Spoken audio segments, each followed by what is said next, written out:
Et bonsoir Pierre Hourcade, vous êtes avocat au barreau de Paris, New York et Californie. Merci d'être avec nous ce soir. Son avocate dit qu'elle ne peut pas tout payer, qu'elle ne peut pas payer les 10 millions de dollars. Oui. C'est-à-dire que son assurance ne peut pas tout couvrir. Comment vous l'expliquez?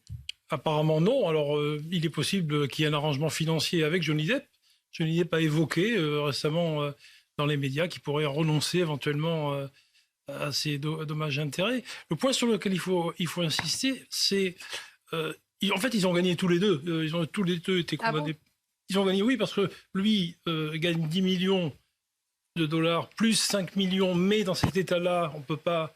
On est obligé de réduire à 350 000 dollars. Elle gagne 2 millions. En tout. Voilà. Et la notion importante, c'est les dommages et intérêts. Parce que là, c'est les dommages et intérêts. Lui, elle lui doit des dommages et intérêts et des dommages et intérêts punitifs. Et c'est quoi? Et c'est un concept qui n'existe pas en France. Ce sont des dommages que vous payez quand vous avez une intention de nuire. Donc le juré de cette personne, à l'unanimité, a décidé de la punir parce qu'elle avait fait un éditorial sans nommer Johnny Depp, dans lequel elle l'accusait indirectement. Et donc c'est ça, la somme importante, ce sont les dommages punitifs pour punir un acte de malveillance et une intention de nuire.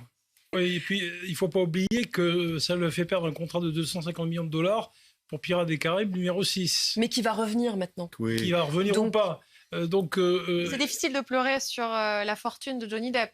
C'est difficile de pleurer en général sur tous ces protagonistes, parce qu'ils sont tous assez richissimes. Donc là, et puis on est en Amérique, Vicis America, hein, c'est l'Amérique avec des sommes, des enjeux considérables. Un procès qui a été médiatisé pendant des mois. 2 ou 3 chaînes ont retransmis en direct tout l'ensemble du procès. Donc il y a quand même des répercussions sur leur réputation commune. Et elle, où va-t-elle trouver l'argent? Elle peut se mettre en liquidation. Pour les grands studios, elle peut se mettre en liquidation. Elle peut se mettre en liquidation judiciaire.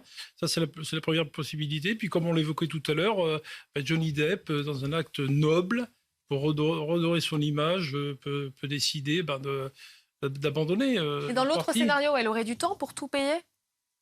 Je ne pense pas, parce qu'elle, c'est pas une actrice de premier plan comme Johnny Depp. Elle a fait un film qui s'appelle Aquaman. On ne parle pas du même niveau de est-ce qu'on peut lui laisser des années, lui dire est-ce que c'est exécutoire immédiatement ou est-ce qu'elle a largement le temps devant elle pour payer la somme? Ah non, c'est exécutoire. C'est exécutoire.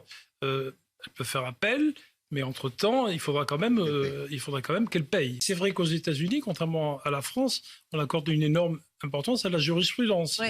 Donc cette décision va faire jurisprudence.